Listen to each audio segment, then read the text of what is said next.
എല്ലാവർക്കും നമസ്കാരം. മോഹൻലാൽ സാറിൻ്റെ മെസ്സേജ് കേട്ടു. Narcotics is A dirty business.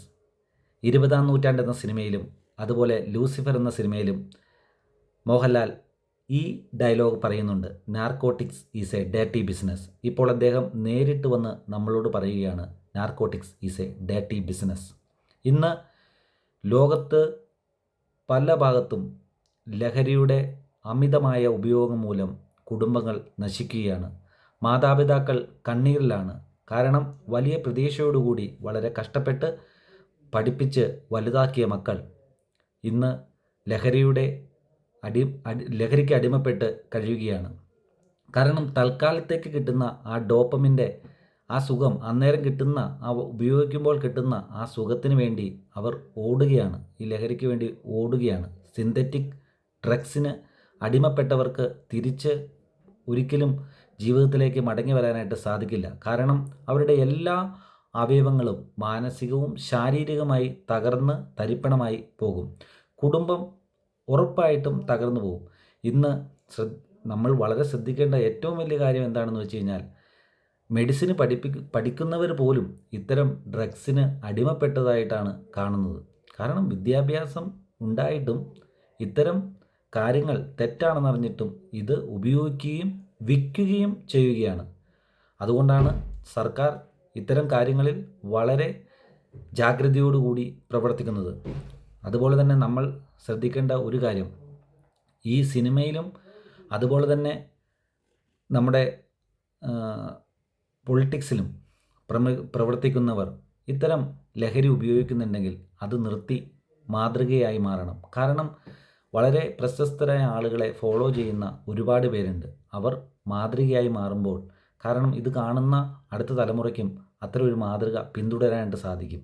അതുപോലെ തന്നെ ഈ സിനിമയിൽ ഇത്തരത്തിലുള്ള രംഗങ്ങളുണ്ടെങ്കിൽ ഉറപ്പായും അതിനെ സെൻസർ ബോർഡ് കട്ട് ചെയ്ത് നീക്കേണ്ടതാണ്. കാരണം ഹണീബി, അതുപോലെ തന്നെ ഇടുക്കി ഗോൾഡ്, അത്തരത്തിലുള്ള ഒരുപാട് സിനിമകൾ ഈ കഞ്ചാവിനും അതുപോലെയുള്ള ഇത്തരത്തിലുള്ള സിന്തറ്റിക് ഡ്രഗ്സ് ഉപയോഗിക്കുന്നതിന് കുട്ടികളിൽ, യുവാക്കളിൽ വളരെ വലിയ പ്രചോദനം കൊടുക്കുന്നുണ്ട്. കാരണം അത്തരത്തിലാണ് സിനിമകൾ അവർ ക്രിയേറ്റ് ചെയ്തിരിക്കുന്നത്.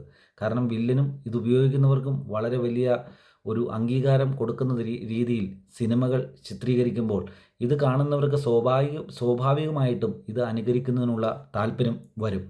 അതുപോലെ തന്നെ നമ്മുടെ പള്ളികളിലും അമ്പലങ്ങളിലും എല്ലാ സംഘടനകളിലും ലഹരിക്കെതിരായുള്ള പ്രോഗ്രാമുകൾ നിരന്തരം നടത്തേണ്ടത് അത്യാവശ്യമാണ്. സ്കൂളുകളിലും കോളേജുകളിലും പ്രമുഖരായ ഇത്തരം ലഹരിക്കെതിരെ അവയർനെസ് പ്രോഗ്രാമുകൾ നടത്തുന്നവരെ, പരിചയസമ്പന്നരായ ആളുകളെ കൊണ്ടുവന്ന് നിരന്തരം ഇതിനു വേണ്ടിയുള്ള ക്ലാസ്സുകൾ കൊടുക്കുകയും ചെയ്യുമ്പോൾ വളരെ വലിയ മാറ്റങ്ങൾ ഉണ്ടാവും. അതുപോലെ തന്നെ സർക്കാരിൽ, അതുപോലെ തന്നെ മറ്റ് പൊതുമേഖലാ സ്ഥാപനങ്ങളിൽ പ്രവർത്തിക്കുന്നവർ ഇത്തരത്തിലുള്ള ലഹരി ഉപയോഗിക്കുന്നുണ്ടെങ്കിൽ അവരെ സസ്പെൻഡ് ചെയ്യുകയോ ഉടൻ തന്നെ അവിടെ നിന്ന് മാറ്റുകയോ, ജോലിയിൽ നിന്നും മാറ്റി മാതൃകയാവുകയും കൂടി ചെയ്യുക. സർക്കാർ ജോലികളിൽ ഇത്തരത്തിലുള്ള ഡ്രഗ്സ് അതുപോലെ തന്നെ ലഹരി ഉപയോഗിക്കുന്നവരുണ്ടെങ്കിൽ കണ്ടെത്തി അവരെ പുറത്താക്കുകയും ചെയ്യുക.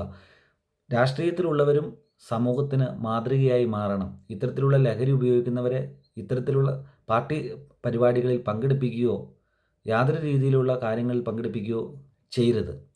അങ്ങനെ സമൂഹത്തിൽ വലിയൊരു മാറ്റം കൊണ്ടുവരാനായിട്ട് സാധിക്കും. തൂഫാൻ തുടങ്ങേണ്ടത് നമ്മുടെ, അല്ലെങ്കിൽ എൻ്റെ കുടുംബത്തിൽ നിന്നാണ്. കാരണം നശിക്കുന്നത് എൻ്റെ, നിങ്ങളുടെ കുടുംബമാണ്. നമുക്ക് കുടുംബങ്ങളിൽ നിന്നും തുടങ്ങാം തൂഫാൻ. Thank you.